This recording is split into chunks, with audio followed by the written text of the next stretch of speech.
Vaksin Nusantara yang digagas oleh mantan Menteri Kesehatan Terawan Agus Putranto ternyata banyak mendapatkan dukungan dari kalangan tokoh nasional bahkan masyarakat luas. Meski begitu, vaksin Nusantara karya anak bangsa ini memang belum mengantongi izin penggunaan darurat dari Badan Pengawas Obat dan Makanan atau Badan POM. Mengapa? Hingga saat ini, sejumlah tokoh masyarakat masih terus mendukung adanya vaksin Nusantara. Berdasarkan data yang dihimpun oleh Sinpo, menunjukkan sejumlah nama tokoh nasional sudah menerima suntikan vaksin Nusantara, seperti mantan Menteri Badan Usaha Milik Negara BUMN Dahlan Iskan, Ketua Dewan Pembina Partai Golkar Abu Rizal Bakri, mantan Panglima TNI Gatot Nurmantio, Kepala Staf Kepresidenan Muldoko, Wakil Ketua DPR RI Sufmi Dasko Ahmad, dan beberapa anggota DPR seperti Immanuel Melkiades Lakalena, Saleh Daulay, Adian Apitupulu, Nihayatullah Firoh, dan Arzetti Bilbina. Ketua Tim Pengembangan Vaksin Nusantara Terawan Agus Putranto sempat mengungkapkan bahwa jauh sebelum terjadi pandemi COVID-19, dirinya telah mengembangkan vaksin berbasis sel dendritik di Cell Cure Center RSPAD Gatot Subroto pada tahun 2015 silam. Karenanya, di saat terjadinya pandemi ini dirinya pun segera merespon cepat ide untuk membuat vaksin berbasis sel dendritik untuk penanganan COVID-19. Dan sebelumnya, dikembangkan di Indonesia, vaksin berbasis sel dendritik ini telah mendapatkan uji coba terhadap binatang oleh pihak ketiga di Amerika Serikat. Pengembangan vaksin Nusantara yang diprakarsai oleh Terawan pun turut melibatkan peneliti dari Universitas Diponegoro Semarang dan Rumah Sakit Karyadi Semarang. Sebelumnya, Terawan juga mengatakan jika vaksin Nusantara telah berhasil lolos di semua tahap uji klinis dan izin BPOM, maka vaksin itu pun akan diproduksi secara massal mencapai 10 juta dosis per bulan. Karena sifatnya adalah terbuka. Kenapa baru diungkapkan? Nah, setelah lahir baru kita beri nama, ya, namanya vaksin Nusantara karena sudah lahir. Nah, kemudian seperti mohon izin, kalau kami flashback ke depan, kenapa kami mengembangkan dendritic cell vaksin ini? Sejak 2015 sebenarnya saya secara pribadi juga sudah mengembangkan proses dendritic cell vaksin ini di Cell Cure Center RSPAD Gatot Subroto. Sehingga ini terus berkembang, sehingga begitu ada ide untuk dendritic vaksin untuk COVID-19, Gayung jadi bersambut. Dan kemudian kami juga sudah mendapatkan uji binatangnya mengenai dendritic vaksin COVID-19 melalui pihak ketiga di Amerika, sehingga ini semua bisa berjalan baik, membuat mantap saya waktu itu selaku Menteri Kesehatan untuk ikut peran serta di dalam ada kegiatan anak bangsa yang ingin mengembangkan vaksin COVID-19 berbasis dendritic cell yang tentunya karena sifatnya autologus, sifatnya adalah individual, tentunya adalah sangat-sangat aman. Sementara itu, guna mendapatkan keterangan yang lebih jelas, tim Sinpo TV pun sempat melakukan penelusuran langsung mengenai proses pembuatan vaksin Nusantara dengan menemui langsung peneliti utama vaksin Nusantara, Kolonel Dr. Joni di Lab Cell Cure Center RSPAD Gatot Subroto. Dr. Joni mengatakan, proses pembuatan vaksin Nusantara ini yaitu dengan terlebih dahulu mengambil sampel darah dari pasien yang akan melakukan vaksin. Kemudian, sel darah putih dan sel darah merah akan dipisahkan. Sedangkan, sel darah putih akan dikultur agar dapat berdiferensiasi menjadi sel dendritik dalam waktu 5 hari. Kemudian, pada hari ke-6 dan ke-7, sel dendritik nantinya akan diperkenalkan terlebih dahulu kepada antigen yang menyerupai virus COVID-19 dan selanjutnya penyuntikan sel dendritik ini baru bisa dilakukan setelah hari ke-7 atau hari ke-8. Dr. Joni pun mengaku bahwa selama proses penelitian ini, dirinya dan tim peneliti lainnya tidak mengalami hambatan, dikarenakan tim medis di RSPAD Gatot Subroto sendiri sudah pernah membuat sel dendritik dalam waktu yang cukup lama, sedangkan yang membedakannya hanya terletak pada antigennya saja. Ia pun menjelaskan bahwa perbedaan vaksin konvensional dan vaksin Nusantara terletak pada pengaruh antibodi. Jika pada umumnya vaksin yang beredar saat ini hanya untuk meningkatkan imunitas dan bersifat humoral, maka vaksin Nusantara yang dikembangkan tersebut akan meningkatkan imunitas bersifat seluler. Pertama, untuk yang akan divaksin, diambil darahnya dulu, kurang lebih 40 cc. Kemudian sel darah putihnya akan dipisahkan dari sel darah merahnya. Kemudian sel darah putih itu akan kita kultur, istilahnya dikultur di dalam suatu media, supaya dia bisa berubah atau berdiferensiasi menjadi sel dendritik dalam 5 hari. Setelah itu, hari ke-6 dan hari ke-7, sel dendritik itu kita kenalkan kepada antigen.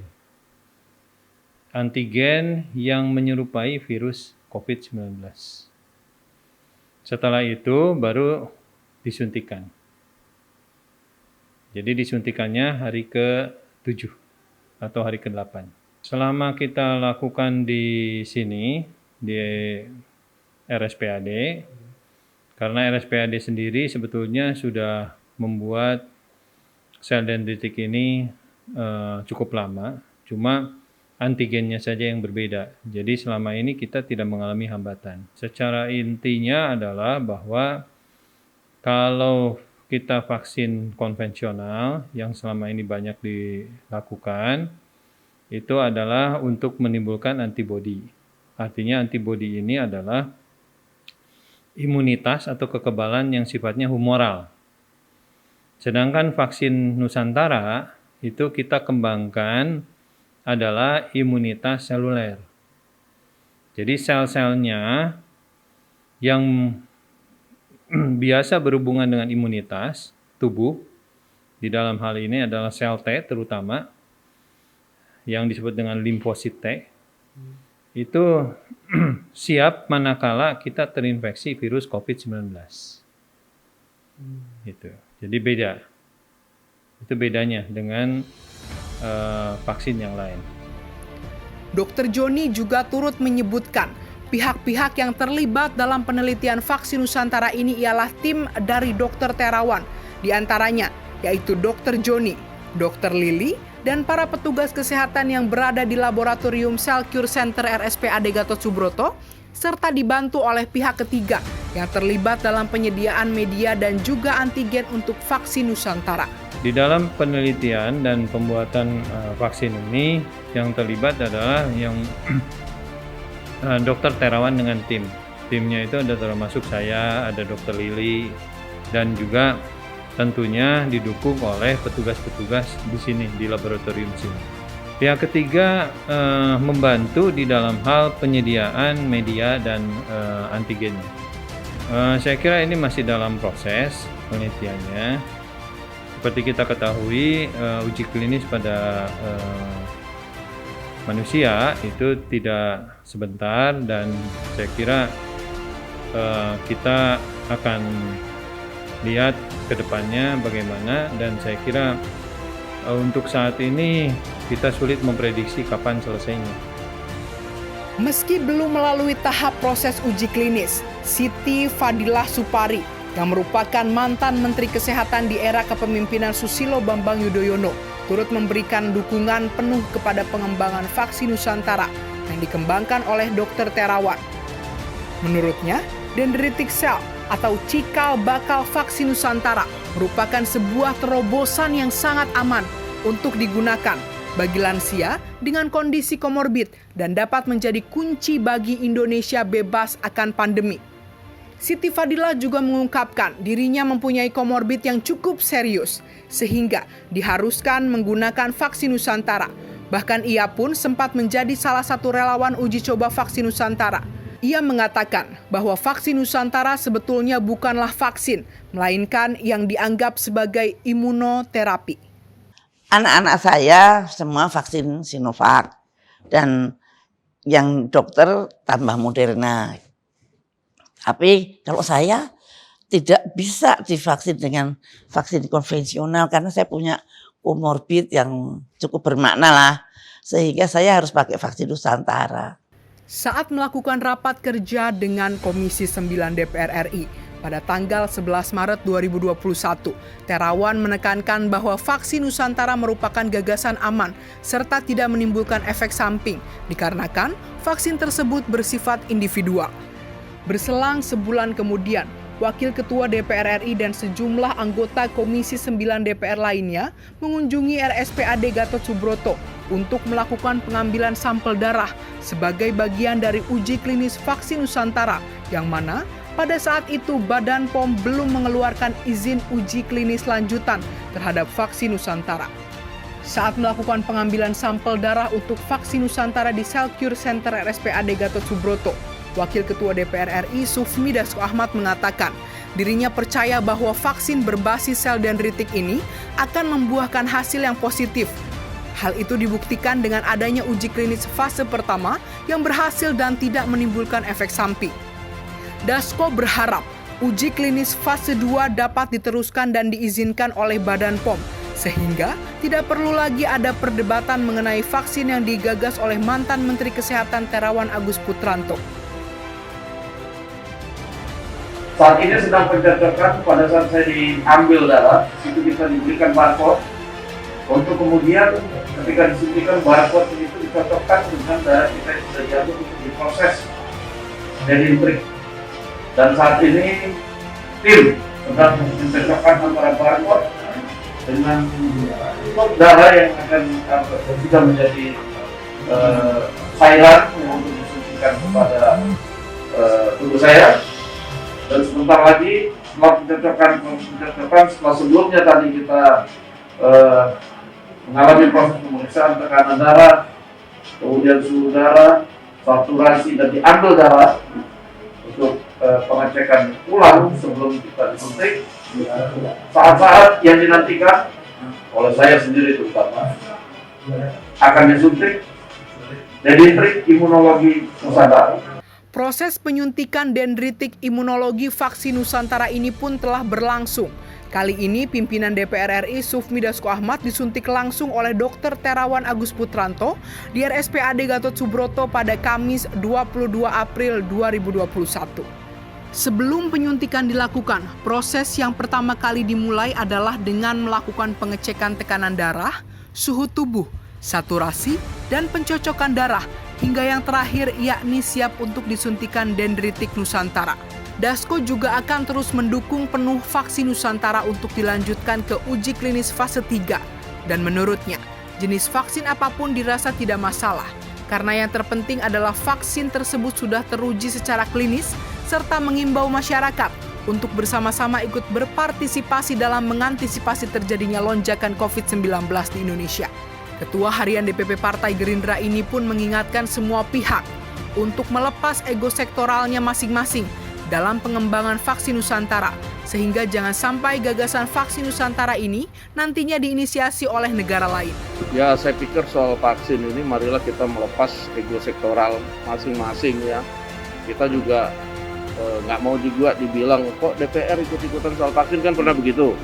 Nah, tetapi ini kan mengenai nasib masyarakat banyak. Oleh karena itu, saya pikir dalam lonjakan COVID yang tinggi ini, marilah kita sama-sama ikut berpartisipasi, mengantisipasi. Salah satunya adalah, saya pikir nggak ada masalah mau vaksin apa, yang penting dia sudah bisa teruji, fase 1, fase 2 ya dilanjutkan saja, saya pikir. Saya juga dengar di beberapa negara lain juga sedang melakukan penelitian soal vaksin dengan teknologi yang sama dengan vaksin Nusantara. Nah, jangan sampai nanti kita yang berinisiasi duluan, tapi kemudian negara lain yang berhasil menerapkan setelahnya begitu.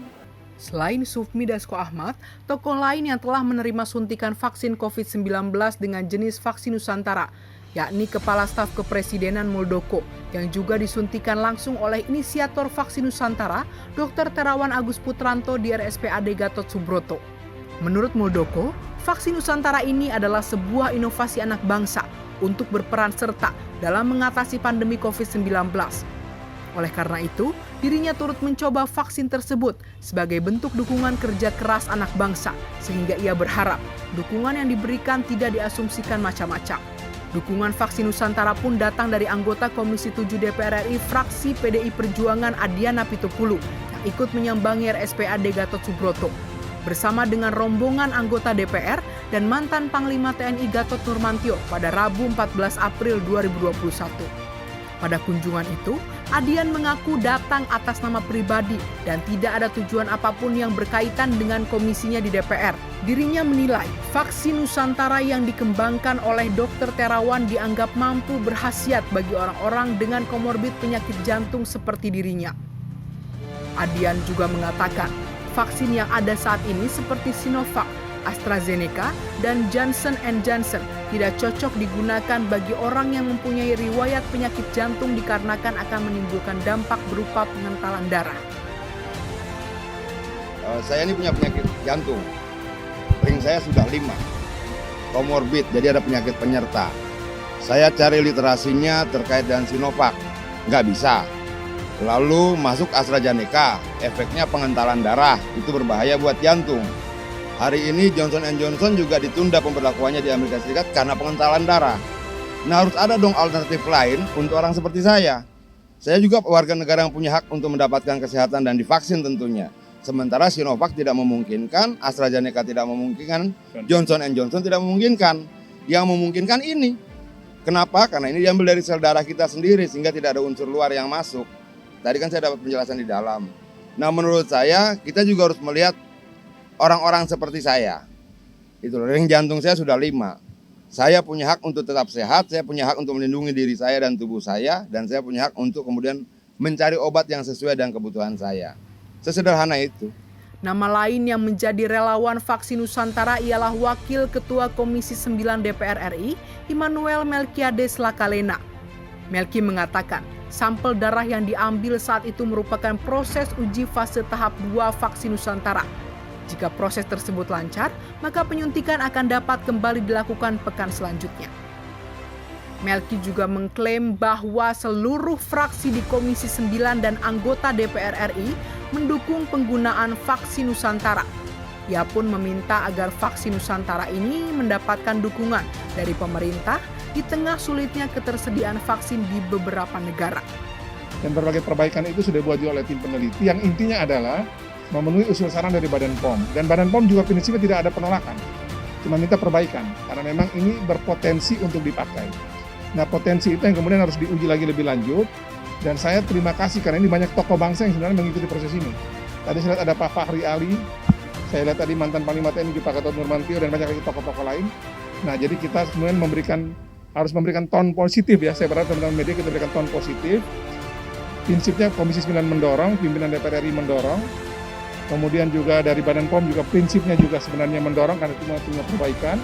RSPAD juga kami terima kasih karena kemudian juga biar daripada jadi perdebatan diambil alih, ditaruh di sini sekarang kembali biar semua proses berjalan. Bersamaan dengan sejumlah tokoh dan beberapa anggota dewan, mantan Panglima TNI Gatot Nurmantio juga ikut melaksanakan pengambilan sampel darah di gedung Selcure Center RSPAD Gatot Subroto, Jakarta Pusat. Namun, hal itu tak lantas menyurutkan keinginan Gatot Nurmantio untuk tetap melaksanakan pengambilan sampel darah sebagai bagian dari proses vaksin Nusantara. Menurutnya, itu merupakan bentuk dukungannya terhadap vaksin Nusantara dan ia pun berharap proses uji klinis vaksin Nusantara menjadi cara yang terbaik dalam penanganan COVID-19. Selanjutnya, tokoh politik sekaligus pengusaha yang juga mendukung dan sudah melakukan vaksin Nusantara, yaitu Dewan Pembina Partai Golkar Abu Rizal Bakri. Dirinya menuturkan telah menerima suntikan vaksin oleh mantan Menteri Kesehatan Terawan Agus Putranto di RSPAD Gatot Subroto pada Jumat 16 April 2021. Abu Rizal Bakri mengaku percaya dan yakin dengan kemampuan Dr. Terawan dalam mengembangkan vaksin Nusantara. Bahkan, ia mengatakan pernah berhutang nyawa pada Dr. Terawan lantaran mantan Menteri Kesehatan itu telah menyelamatkan nyawanya dari serangan stroke yang fatal. Meski begitu, kembali ke persoalan uji klinis vaksin Nusantara, Dr. Joni yang merupakan peneliti utama vaksin Nusantara itu pun menjelaskan fase-fase dalam proses pembuatan vaksin seharusnya memang wajib melewati yang dinamakan fase preklinis atau uji coba pada binatang dan 4 tahapan fase uji klinis dengan objek manusia. Sedangkan saat ini dalam penelitian vaksin Nusantara hanya baru dilakukan ke fase uji klinis tahap 2 yang masih dalam proses penyelesaian, sehingga belum bisa dilanjutkan ke fase uji klinis tahap 3. Ya, layaknya dalam suatu penelitian suatu obat atau dalam hal ini vaksin yang baru, itu penelitian itu melewati beberapa fase memang. Ada fase yang sebelum dicoba ke manusia itu adalah preklinis, itu pada binatang. Sedangkan pada manusia sendiri disebut dengan uji klinis. Uji klinis itu ada 1, 2, 3, dan 4. Ya. Jadi kalau 1 itu untuk menilai keamanan terutama, yang kedua itu mencari dosis, yang ketiga adalah efikasi, yang keempat itu biasanya post marketing biasanya. Jadi biasanya dibandingkan dengan produk yang lain yang sejenis. Di dalam penelitian vaksin Nusantara ini, yang jelas kemarin itu yang sudah dilakukan pada waktu bulan April itu adalah fase 2. Ya, dan kita masih belum bisa melangkah ke fase 3. Ya, kita masih menyelesaikan yang fase 2 ini. Di samping ramainya dukungan terhadap vaksin Nusantara, pernyataan mengejutkan datang dari Kepala Staf Angkatan Darat Kasat Jenderal TNI Andika Perkasa yang mengatakan vaksin Nusantara yang sedang dalam penelitian di RSPAD Gatot Subroto tidak akan dikomersilkan dan diproduksi secara massal. Meski begitu, Andika mengatakan TNI AD mendukung penelitian vaksin Nusantara ini lantaran tim peneliti yang dipimpin oleh Terawan Agus Putranto sempat menghubungi RSPAD Gatot Subroto Jakarta Pusat yang menurutnya sanggup terlibat karena memiliki fasilitas dan pengalaman. Mengenai adanya Memorandum of Understanding MOU antara Badan POM, TNI AD, dan Kementerian Kesehatan beberapa waktu lalu, Jenderal Andika menuturkan program penelitian itu akan menjadi milik TNI AD dengan mengatakan bahwa penelitian tersebut masih belum selesai lantaran paparan tersebut sedang melalui tahap penyempurnaan. Menanggapi adanya pengembangan vaksin Nusantara yang diciptakan oleh anak bangsa, pengamat politik dari Universitas Al-Azhar Ujang Komarudin mengatakan bahwa kerja keras Dr. Terawan harus dihargai oleh negara. Karena itu, ketika vaksin Nusantara ini sudah dilakukan uji coba kepada elit politik, maka hal itu harus didukung pemerintah. Namun, dengan tetap melalui prosedur uji klinis yang sesuai dengan standar internasional. Ujang juga menyarankan agar negara jangan sampai tidak peduli dan diam saja, serta menuduh hal yang tidak mengenai vaksin Nusantara ini. Menurutnya, bangsa Indonesia harus bangga dengan adanya anak bangsa yang dapat menciptakan vaksin Nusantara untuk bisa menolong masyarakat Indonesia agar terhindar dari virus COVID-19. Jika memang ada vaksin Nusantara yang lahir dari kerja keras riset anak bangsa, maka sesungguhnya itulah yang harus kita dukung. Jangan-jangan kita ini memang, mohon maaf, tidak menghargai karya anak bangsa sendiri. Kita tahu semua barang kebutuhan hidup kita, gitu, buah-buahan, semua ini kan kita impor. Tidak ada yang tidak impor. Oleh karena itu, ketika ada vaksin Nusantara yang sudah katakanlah diuji cobakan kepada elit politik, lalu kata-kata sedang ditunggu-tunggu oleh masyarakat, ya kita mesti mendukungnya dong. Tidak ada alasan untuk tidak mendukungnya. Tetapi memang harus dilakukan uji klinis yang sesuai dengan prosedur yang ada di dunia internasional. Apapun itu, ya kan, maka keputusan kita untuk mendukung vaksin Nusantara hasil karya anak sendiri, hasil karya dari anak bangsa sendiri, harus kita dukung bersama-sama. Jangan sampai kita nyinyir, kita tidak peduli, kita diam saja, menuduh hal-hal yang negatif dan lain sebagainya. Karena kita bagaimanapun harus bangga bahwa ada anak bangsa yang bisa menciptakan vaksin dan itu bisa menolong anak bangsa yang terkena COVID. bahkan untuk melindungi, menjaga anak-anak bangsa agar tidak terkena COVID. Tetapi catatan saya mesti dilakukan dengan uji klinis yang tepat. Beragam pendapat mengenai kemunculan vaksin Nusantara pun datang dari masyarakat. Banyak masyarakat memberi dukungan terhadap produk dalam negeri ini. Berikut komentar masyarakat terkait keberadaan vaksin Nusantara. Sebaiknya ya diinin aja ya daripada ngambil dari ini, dari luar ya. Iya. Jadi kalau misalkan nantinya itu disuruh vaksin, Ya nggak apa-apa kalau ini sih udah dicoba kan. coba dan beberapa anggota DPR juga Udah, ya udah. Oh, kenapa tuh Mbak? Emang ini ya susah ya izin ya. Ya sebaiknya diizinkan aja kali ya daripada ngambil dari ini. Ya harapannya ya saya vaksin dari negara kita sendiri aja gitu. Harapannya ya lebih pemerintah lebih lebih tegas lagi lah gitu. Menurut saya ya mendingan kita dari negara sendiri daripada dari luar negeri. Berdasarkan hasil wawancara yang kami dapatkan, sebagian besar masyarakat mendukung vaksin Nusantara hasil gagasan Dr. Terawan ini.